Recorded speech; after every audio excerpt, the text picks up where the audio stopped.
Good evening dear students, कैसे हैं आप सब। कॉमर्स विद सेट चैनल पे आपका फिर से स्वागत है। ये बिजनेस कम्युनिकेशन सब्जेक्ट की हमारा फोर्थ लेक्चर है और प्रीवियस लेक्चर्स को भी मैं आपको सजेस्ट करूंगा कि आप देख के आइए, क्योंकि सीरीज कंटिन्यूटी में है। आज जो हमारा टॉपिक है फोर्थ लेक्चर का, व्हाट इज बिजनेस कम्युनिकेशन। इससे पहले हमने बिजनेस को समझा, कम्युनिकेशन को समझा और कुछ फंडामेंटल चीजें समझी हैं। Today will talk about business communication अपने में क्या है। देखिए, आप हो, दिस इज यू, ठीक, दिस इज यू, और आपके बहुत से रिश्ते बने हुए हैं इस सोसाइटी के अंदर। First will be your family, जिनसे आप अपना ब्लड रिलेशन शेयर करते हो। आपके पेरेंट्स हो सकते हैं, आपके भाई बहन हो सकते हैं, आपके दूर के रिश्तेदार, मामा मामी, चाचा चाची होते हैं, जिनका कहीं ना कहीं आपसे एक ब्लड रिलेशन है। उनसे भी आप बातचीत करते हो, इन्फॉर्मेशन लेते हो, मैसेजेस देते हो। एक फैमिलियरिटी बनाने रखने के लिए you talk with these people and they talk with you. Then you have friends, यानी कि वो लोग जो आपके दोस्त बन गए हैं, मित्र बन गए हैं। पता नहीं आपके और उनके बीच में कुछ बॉन्डिंग रही होगी। एज मैटर नहीं करता, जेंडर मैटर नहीं करता, और बेसिकली आप लोगों को एक दूसरे का साथ पसंद है और आप दोस्त बन गए हैं। कुछ ना कुछ you share common with them, और जिसकी वजह से आप दोस्त बन गए। जैसे कि आपका एक पर्सनल लाइकिंग हो सकता है कि दोनों को क्रिकेट पसंद है, या दोनों को शायद ड्राइविंग पसंद है, या आर्ट करना पसंद है, स्केच करना पसंद हो सकता है, तो लोग दोस्त बन सकते हैं। So the other category we have classmates. Classmates यानी कि वो लोग जो आपके दोस्त बन जाते हैं जस्ट बिकॉज आपने एक स्कूल में एडमिशन लिया and you are studying in particular class. तो आप लोग की बातचीत शुरू होती है कि भाई पेन दे दो, भाई टिफिन खिला दो, और आज साथ में चलते हैं, घूमते हैं, क्रिकेट खेलते हैं, इस तरह की चीजें। तो एक जोग्राफिकल लोकेशन में एक सर्टेन क्लास के अंदर बैठने की वजह से आपके एक रिश्ते डेवलप होते हैं और आप लोगों की बातचीत शुरू होती है। फोर्थ नंबर पे आता है आपका वर्क प्लेस, जहां पे आप एक्चुअली में काम कर रहे हो। So there will be some person, मान लेते हैं ये आप है, ठीक। आपके ऊपर भी कोई बैठा होगा जो आपका बॉस कहलाएगा, और आपके नीचे भी कोई बैठा होगा जो आपका सबऑर्डिनेट कहलाएगा, जो आपके आदेश मानता है और आप अपने बॉस के आदेश मानते हो। तो एक ऑर्गेनाइजेशन में या एक दफ्तर में काम करने के लिए भी आप इन लोगों से इंटरैक्ट करते हो या बातचीत करते हो, ठीक। बिजनेस कम्युनिकेशन कहता है भाड़ में गया तुम्हारा ये क्लासमेट्स, भाड़ में गए तुम्हारे फ्रेंड्स, और भाड़ में गई तुम्हारी फैमिली। हमें मतलब रहेगा कि तुम काम कहां करते हो, वहां पे बातचीत करते हो, क्योंकि हमें लोगों से काम निकलवाना है। हमें लोगों से काम निकलवाना है, तो we will talk about only about your work place and its associated person. चलिए, इतना हमें डिफाइन हो गया कि अब बात किसके बारे में होगी। Let's talk about the definition. The exchange of information. Exchange means give and take, give and take. जैसे इस केस में बॉस ने कहा आपसे कि सुनिए, ऐसा है, फैक्ट्री को आप इस बार संडे को भी खुलवाइए, बड़ा ऑर्डर आया हुआ है, हमें एक्सपोर्ट करना है और फैक्ट्री को खुलना जरूरी है और संडे में भी वर्क होना जरूरी है। तो आपने कहा ठीक है सर, आपने कहा ठीक है सर। तो बॉस के द्वारा आपको एक ऑर्डर दिया गया और आपके द्वारा एक रेस्पॉन्स दिया गया। तो क्या गिव एंड टेक वाली बात हुई, एक ट्रांजैक्शन पॉसिबल हो पाया? यस, ठीक। फिर यही चीज आपने अपने सबऑर्डिनेट को बताई, अपने स्टाफ को बताई जो आपके नीचे काम कर रहे थे, और उन्होंने कहा जी सर, हम संडे को काम करने के लिए तैयार हैं। और उसमें सब कुछ कह सकते हैं, हम नहीं आ पाएंगे, हमको संडे को काम है, ठीक। बच्चों को हमको पोलियो की दवा पिलाने जाना है, कुछ भी हो सकता है बेटा, है ना। तो दे विल गिव रेस्पॉन्स। तो केवल कम्युनिकेशन या एक्सचेंज का मतलब देना देना देना ही नहीं, लेना लेना लेना ही नहीं, देना और लेना बोथ होता है बेटा। अच्छा, और ये सारी चीजें माइंडेड आपको वर्क प्लेस से मैटर करनी चाहिए। ऑफ इंफॉर्मेशन यानी कि जानकारी।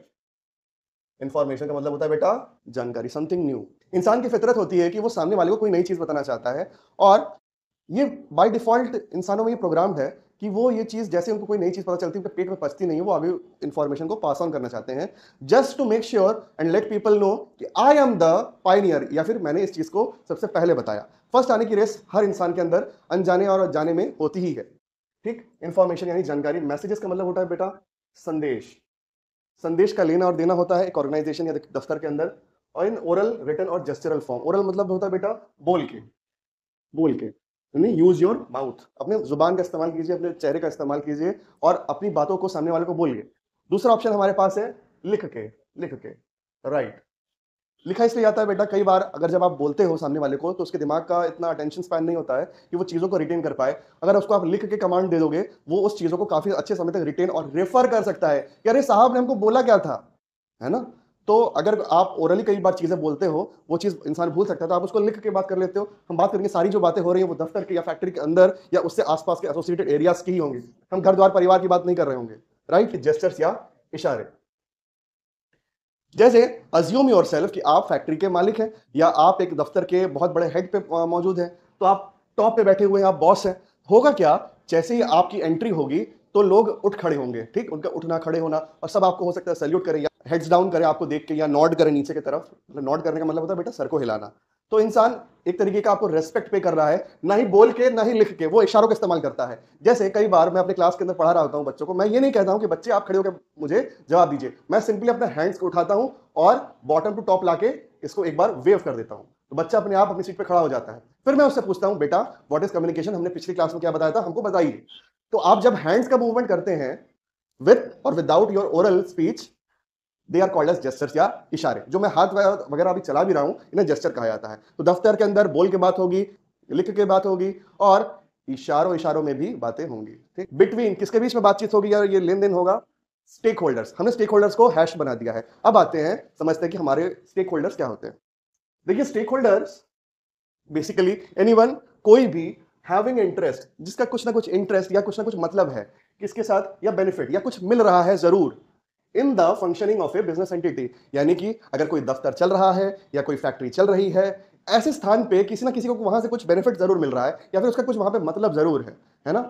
जैसे कि माँ बाप कई बार आपके कहते होंगे, बेटा एक गिलास पानी देना, ठीक, और आप उनको तभी मना कर देते हो, और उनका जवाब तुरंत आता है कि बताओ इस दिन के लिए मैंने तुम्हें बड़ा किया था। तो they are having it stake in you, stake STAKE, stake या बेनिफिट या इंटरेस्ट, यानी कि आपसे उनको कुछ मिल जरूर रहा है। कोई भी इंसान दोस्ती फिजूल में नहीं करता है, या तो वो इंसान आपसे बेहतर है या आप उससे बेहतर हो और आपसे उसको कुछ मिल रहा है या आप उससे कुछ रिसीव कर रहे हो। लोग इसीलिए रिश्ते बनाते हैं। ये गिव एंड टेक का रिलेशन हर जगह पाया जाता है। उस बेनिफिट या इंटरेस्ट को स्टेक कहा जाता है, और हर वो इंसान जो किसी ना किसी मतलब से जुड़ा रहता है उसे स्टेक होल्डर कहते हैं, राइट। तो anyone having interest benefit in functioning of A business entity, यानी कोई दफ्तर चल रहा है, कोई फैक्ट्री चल रही है और उससे कुछ बेनिफिट जरूर मिल रहा है किसी ना किसी को, वो हर वो इंसान छोटे से लेकर बड़ा, वो वहां का स्टेक होल्डर कहलाएगा। अच्छा, स्टेक होल्डर कितने तरीके के होते हैं बेटा? पहला आपका होता है इंटरनल, दूसरा होता है आपका एक्सटर्नल। इंटरनल बोले तो बेटा जो दफ्तर या फैक्ट्री होगी, फैक्ट्री के अंदर वो प्राणी पाए जाते हैं। वो फैक्ट्री या दफ्तर, फैक्ट्री नहीं समझ में आ रही बेटा, मैं धुआं निकाल देता हूं यहां से। ये देखो, ये फैक्ट्री है, ये एंट्री वाला गेट है। अब इस फैक्ट्री के अंदर जो लोग पाए जाएंगे उन्हें आप इंटरनल स्टेक होल्डर कहोगे। ये फैक्ट्री चलेगी तो उनका पेट चलेगा, समझ में आ रही है बात? तो वो कौन कौन हो सकते हैं बेटा? ओनर्स या इन्वेस्टर, यानी कि इस फैक्ट्री का मालिक खुद भी हो सकता है, और मालिक ने कई बार हो सकता है बैंक से लोन लिया हो या अपने रिलेटिव से लोन लिया हो, तो उनका भी पैसा फैक्ट्री में लगा हुआ है, और ये फैक्ट्री उनको रिटर्न पे देती है, या तो प्रॉफिट या तो मुनाफा। जो इन्वेस्टर्स होंगे उन्हें हो सकता है ब्याज या इंटरेस्ट दे रही हो पैसों पे, तो उसकी एक अर्निंग होती रहती है इन लोगों की इस फैक्ट्री के चलते रहने से। तो इस फैक्ट्री के स्टेक होल्डर्स कौन होंगे? ओनर्स या investors. Then we have supervisors, यानी कि मालिक ने जिन लोगों को अपने नीचे काम करने के लिए रखा हुआ है वो लोग। देखिए, मालिक का काम तो होता है पैसे लगा के हट जाना ज्यादातर केसेस में, और वो एसी कमरे में जाके बैठ जाता है, ठीक। अब वो चाहता है कि मैं क्यों काम करूं, मैंने तो पैसे लगा दिए हैं। वो पढ़े लिखे इंसानों को अपॉइंट करता है। पढ़े लिखे इंसान जानते हैं क्या होता है बेटा? आप में से कुछ लोग अभी बीबीए कर रहे हैं, कुछ लोग बीकॉम कर रहे हैं, आने वाले समय में आप एमकॉम एमबीए करोगे। तो ये पढ़े लिखे लोग, मोस्ट प्रिसाइसली वो जो एमबीए किए हुए लोग होंगे आप लोगों के बीच में से, वो बिजनेस को संभालने लायक इंसान बन जाते हैं। जो असर आपको पढ़ा रहे हैं वो खुद भी एमबीए हैं, तो ये चीज मैं आपको और बेहतर तरीके से बता पा रहा हूं, राइट। तो मालिक पैसे लगा के इनके भरोसे छोड़ देता है, सुपरवाइजर्स के भरोसे छोड़ देता है कि भैया तुम देखो, MBA, masters in business administration, business संभालने वाले बंदे को मास्टरी हो गई है, वो लोग एमबीए लोग, ठीक। अच्छा, मालिक ने इनको काम पे रखा हुआ है, तो क्या इनकी रोजी रोटी भी इस फैक्ट्री से नहीं चलेगी? बिल्कुल चलेगी। तो ये भी आपके क्या कहलाएंगे? Stake holder. कौन से वाले? इंटरनल वाले। Then we have staffs. ये वो लोग होते हैं बेटा जिनका पढ़ाई लिखाई का लेवल बहुत अच्छा तो नहीं होता है, बट इन्हीं की वजह से एक्चुअली में कोई फैक्ट्री या दफ्तर रन कर रहा होता है, और भारी भरकम काम जैसे कि बोझा उठाना, ईटा उठाना, सरिया उठाना, गिट्टी उठाना, मसाला बनाना, या कोई चीज का प्रोडक्शन में एक्चुअली एक्टिवली जो एंगेज है, जो भारी भरकम मशीनों को ढोता हुआ पाया जाएगा, भारी भरकम लोड उठाता हुआ पाया जाएगा, वो इंसान एक्चुअली में वो आपके स्टाफ कहलाएंगे, ठीक। अच्छा, स्टाफ भी बेटा दो तरीके के होते हैं बेटा। एक होते हैं बेटा व्हाइट कॉलर, एंड दूसरे होते हैं बेटा ब्लू कॉलर। यानी कि वो लोग, वो इंसान पढ़े लिखे हुए हैं और उनको थोड़ा सा मैनुअल टास्क ना देके थोड़ा टेक्निकल टास्क दिया जाता है, जैसे कि कंप्यूटर ऑपरेट करना, मशीन को ऑपरेट करने वाला थोड़े से पढ़े लिखे इंसान, उन्हें आप कहते हो व्हाइट कॉलर स्टाफ। और ब्लू कॉलर स्टाफ वो होते हैं जिनको आप एक्चुअली में भारी भरकम काम करते हुए देखते हुए पाए जाओगे, जैसे मजदूर हो गए, फैक्ट्री में मौजूद मजदूर जैसा, ठीक, वो आपके हो गए क्या? ब्लू कॉलर वाले स्टाफ्स। तो क्या इनका भी रोजी रोटी और पेट चलता है इस फैक्ट्री के चलने से? तो ये भी कहलाएंगे इंटरनल स्टेक होल्डर्स। क्या इन लोगों में बातचीत होती रहेगी? हाँ, इसी वजह से ये बिजनेस कम्युनिकेशन कहलाता है। स्टेक होल्डर के बीच में जो बातचीत होती रहेगी वो बिजनेस कम्युनिकेशन कहलाएगी। अच्छा, क्या फैक्ट्री के बाहर भी कुछ लोग पाए जाते हैं क्या? बिल्कुल, फैक्ट्री के बाहर पाई जाती है गवर्नमेंट। गवर्नमेंट कहती है ठीक है, आप फैक्ट्री चला रहे हो, बहुत बढ़िया, बहुत कमाओ धमाओ, सब कुछ करो, बट एक देश के नागरिक होने के तौर पे समय पे टैक्स जरूर दे देना। आप भी कमाओगे पर टैक्स दे दोगे तो हम जनता के लिए सड़क बना पाएंगे, हॉस्पिटल बना पाएंगे, कॉलेजेस बना पाएंगे और उनको हेल्थ एजुकेशन की फैसिलिटी दे पाएंगे और इस कंट्री का हम ग्रोथ कर पाएंगे आप ही के कमाए हुए पैसे का कुछ शेयर लेके, और वो शेयर बेटा कहलाता है टैक्स। तो जब सरकार आपसे टैक्स के विषय में बातचीत कर रही होगी कि भैया सुनिए ऐसा है, हमको टैक्स दे दीजिए, तो वो भी will be called as business communication, क्योंकि स्टेक होल्डर गवर्नमेंट भी है एक बिजनेस एंटिटी के फंक्शनिंग के अंदर। देन वी हैव कस्टमर्स या consumers, both are different persons. Customer वो इंसान होता है जिसने किसी प्रोडक्ट या सर्विस के लिए पेमेंट किया होता है। सपोज मैं ये फोन खरीद के लाया, ठीक, मैं ये फोन खरीद के लाया और मैंने शॉपकीपर को पेमेंट कर दी 10,000 रुपीज, तो मैं कहलाऊंगा कस्टमर। अब मैं ये फोन ले जाके अपने एक छोटे भाई को दे देता हूं।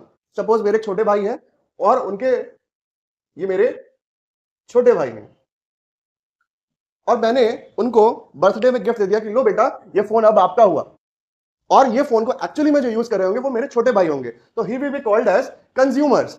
मैं हो जाऊंगा कस्टमर और मेरे भाई हो जाएंगे कंज्यूमर। और अगर सेम केस अगर मान लेते हैं एक दूसरा फोन हम लोग लेते हैं, we are having a second different phone, this one, और मैंने ये फोन खरीदा और फोन खरीदने के बाद खुद ही चलाता हूं, इसमें फोन पे इंस्टा यूट्यूब जो भी है चलाना हो मैं खुद ही चला रहा होता हूं, तो I will be called customer as well and the consumer too. तो एक्चुअली में जो पेमेंट कर रहा होता है इंसान उसे आप कस्टमर कहते हो, और जो एक्चुअली में जो वो इंसान उस प्रोडक्ट या सर्विस का यूजर होता है उसे आप कंज्यूमर कहते हो। I hope it is clear. अच्छा, क्या ये इंसान भी बिजनेस से रिलेटेड है? हाँ, जब हम एक एडवर्टीजमेंट रिलीज करते हैं कि भैया देखिए मार्केट में नया फोन आ चुका है, आपको ये खरीदना चाहिए, इसमें तरह तरह के फंक्शनिंग है, तो कस्टमर से आप डील करते हो कि नहीं करते हो? आप अखबारों में इश्तिहार निकालते हो कि आपका ये फोन लॉन्च हो गया, इसमें तरह तरह के फीचर है, 200 मेगापिक्सल का कैमरा है, चांद की फोटो ले सकता है, राइट, और दूसरी तरीके की चीज, इसमें मेटल बॉडी है, ये फोन टूटता ही नहीं है, इसको आप तोड़ कर देख लीजिए, गाड़ी चला दीजिए, फोन नहीं टूट रहा है। You are basically using television, you are using newspaper to tell them about your product. तो क्या ये कस्टमर का आपके बिजनेस से लेना देना है? बिल्कुल लेना देना है। इनकी जो सेटिस्फैक्शन होती है, जो नीड की, वांट की, लग्जरी, उनके सेटिस्फैक्शन आप कर रहे हो एज ए बिजनेस पर्सन। ये सारी चीजें जो फैक्ट्री के अंदर ही वो प्रोडक्ट और सर्विसेज तैयार हो रही होती हैं, तो they are also the stake holder या external stake holder of the business organisation, यानी वो दफ्तर के अंदर तो नहीं पाए जाते, वो तो बाहर पाए जाते हैं।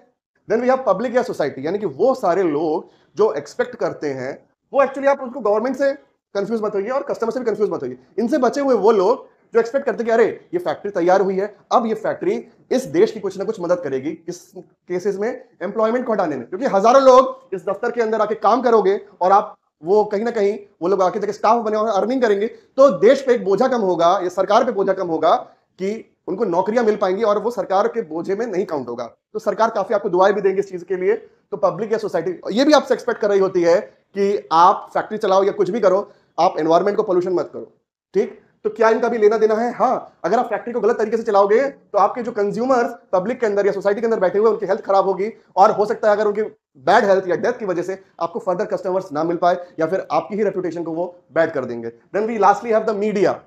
मीडिया वो लोग होते हैं बेटा जो अखबारों के लिए काम करते हैं, जो न्यूज चैनल्स के लिए काम करते हैं, जो यूट्यूब वगैरह के लिए काम करते हैं, और इंडस्ट्री, फैक्ट्री या दफ्तर की जो इमेज है उसके बारे में वो लोगों तक इवेंट्स या अपडेट्स पहुंचाते रहते हैं। तो क्या इनका भी पेट आपके अपडेट्स की वजह से चलता है? बिल्कुल, they are also the stake holders. वो फैक्ट्री के अंदर तो नहीं पाए जाते हैं, वो बाहर पाए जाते हैं, और इनकी रोजी रोटी भी आपके कामकाज से चलती है। That is why they are known as external stake holder. अब ध्यान दीजिएगा, इनमें से किसी के बीच में भी बातचीत होती रहेगी, उसे आप बिजनेस कम्युनिकेशन के अंदर ही कंसीडर करोगे। जैसे कि मालिक ने बोला सुपरवाइजर से, फैक्ट्री खुला हुआ संडे को, सुपरवाइजर ने स्टाफ से कहा आ जाओ सब लोग संडे को, स्टाफ ने कहा सुपरवाइजर से आ जाएंगे, स्टाफ ने कहा सुपरवाइजर से नहीं आ पाएंगे, सुपरवाइजर ने ओनर से बोला कि मालिक स्टाफ आने से मना कर रहा है। ये जो बातचीत हो रही है स्टेक होल्डर्स के बीच में, ये आपका बिजनेस कम्युनिकेशन के अंदर ही आएगा बेटा। अब समझ लीजिए, ओनर की बातचीत हो गई किसकी? सरकार के साथ। सरकार बात कर रही है ओनर से, किसके विषय में? टैक्स के विषय में। सरकार ने कहा ओनर से, देखिए आप टैक्स टाइम पे नहीं दे रहे हैं, पिछले 2 साल से हम आपको पेनल्टी नहीं लगाना चाहते हैं, आप टाइम पे टैक्स दे दिया कीजिए। ये जो बातचीत होगी बिजनेस कम्युनिकेशन के अंदर आएगी। Then we have customers and owners के बीच में भी बातचीत हो सकती है। कस्टमर अपना फीडबैक दे रहा होता है कि मुझे आपका प्रोडक्ट समझ में नहीं आया, मुझे आपका प्रोडक्ट पसंद नहीं आया है, और आप इस प्रोडक्ट में ये इंप्रूवमेंट्स कर सकते हो। This will also be counted as part of business communication, क्योंकि कस्टमर और ओनर दोनों स्टेक होल्डर्स हैं। Then we have media and owners. Media भी ओनर से बातचीत कर सकती है। जैसे कई बार मीडिया टाटा के व्हीकल्स में बहुत ज्यादा इंटरेस्टेड होती है, क्योंकि टाटा के व्हीकल्स बहुत ही स्ट्रॉन्ग बिल्ड क्वालिटी के बने हुए होते हैं, तो वो उन लोगों को इंतजार रहता है कि टाटा का व्हीकल कब आएगा, कब आएगा, कब आएगा। तो जो टाटा के जो मान लीजिए जो इन्वेस्टर्स होंगे, जो ओनर्स होंगे, जब उनके साथ मीडिया बातचीत कर रही होगी और उनको जो न्यूज अपडेट्स जनरेट करके इनका पेट चलता है, ऑब्वियसली ये भी आपका बिजनेस कम्युनिकेशन के अंदर ही आएगा। तो ABCD में से कोई भी किसी से भी बात कर रहा होगा वो 100% बिजनेस कम्युनिकेशन के अंदर ही आएगा। अंडरस्टूड। अब आते हैं ऑफ ए बिजनेस ऑर्गेनाइजेशन। अब बिजनेस ऑर्गेनाइजेशन क्या है? वैसे देखा जाए तो बिजनेस ऑर्गेनाइजेशन आपका एक सब्जेक्ट है जिसके अंदर आपको बिजनेस करना कैसे है वो सिखाया जाता है। ठीक, फिलहाल इस सब्जेक्ट की अंडरस्टैंडिंग के लिए मैं आपसे कहूंगा बिजनेस ऑर्गेनाइजेशन कहता है, देखिए क्या है बिजनेस ऑर्गेनाइजेशन, इसे समझते हैं। Scale on which you wish to operate, यानी कि आप किस स्तर पे अपने बिजनेस को ऑपरेट कराना चाहते हो, है कि नहीं। पहला है आपका स्मॉल स्केल, छोटा सा बिजनेस करना चाहते हो, आप बन जाओ सोल ट्रेडर। यानी कि कई बार आपने देखा होगा जो आपके नियर बाई आपकी परचून की दुकान होगी या ग्रोसरी शॉप होगी, वहां पे ऑलमोस्ट एक इंसान पाया जाता है या उसके साथ एक होगा नौकर जो आपको आर्टिकल हैंड ओवर करता है, और जो मेन इंसान या ओनर होता है वो आपसे कैश की डीलिंग करता है। ठीक, वो जो बातचीत होगी उस ओनर की आपसे और उस ओनर के उस नौकर से, वो सारी बातचीत आपकी बिजनेस कम्युनिकेशन के अंदर कंसिडर होंगी। Then we have medium scale. आपको लगा कि मेरा बिजनेस को आप ग्रो करना चाहिए, तो आप क्या करते हो, ये आप हो और ये आपका एक फ्रेंड है। ठीक, आप कहते हो कि मैं पैसे लगाने के लिए तैयार हूं, आपका फ्रेंड कहता है मैं अपना एक्सपर्टीज लाने के लिए तैयार हूं, बिजनेस कैसे करना है मुझे कई सालों से इसका एक्सपीरियंस है, मैंने बहुत सारी जगह पे जॉब किया है, मैं और आप मिलकर एक अच्छा बिजनेस खड़ा कर सकते हैं। This is called medium scale और partnership. Then we have point number 3, large scale, यानी कि कंपनी का फॉर्म होता है बेटा। इसके अंदर इन्वेस्टर्स जो होते हैं वो पैसे लगा के किनारे हट जाते हैं और अपॉइंट करते हैं पढ़े लिखे लोगों को जिन्होंने MBA किया हुआ होता है कि अब तो आप मेरा बिजनेस संभालिए। तो पढ़े लिखे लोग बिजनेस संभालते हैं और पैसे लगाने वाले लोग पैसे लगा के किनारे हो जाते हैं। हो सकता है आपके घर वाले भी कितने लोगों ने शेयर्स में पैसे लगा के कंपनी के मालिक है और उनको ये चीज पता ही नहीं है। तो आप आज घर जाके बताइएगा कि मम्मी पापा आप भी कोई किसी ना किसी कंपनी के शेयर होल्डर हैं या मालिक हैं। शेयर होल्डर और स्टेक होल्डर आपस में डिफरेंट टर्म्स है, वो हम आने वाले लेक्चर में डिस्कस करेंगे। बट ये ध्यान दीजिएगा, आप जब एरी क्लास में आते हो तो आप इस स्केल में, इस या स्मॉल स्केल या मीडियम स्केल को खुद को बिजनेस को मत समझिएगा। Always consider your business to be a well functioning large scale. आप खुद को कंपनी के मालिक के अलावा कुछ मत समझिएगा। मैं आपको 3 ऑप्शन देता हूं चाय पीने के लिए। फर्स्ट है कि आपको चाय मिल रही है एक नाली के पास मैले कुचैले कपड़े पहने हुए एक इंसान से, वो आपको चाय बना के दे रहा है।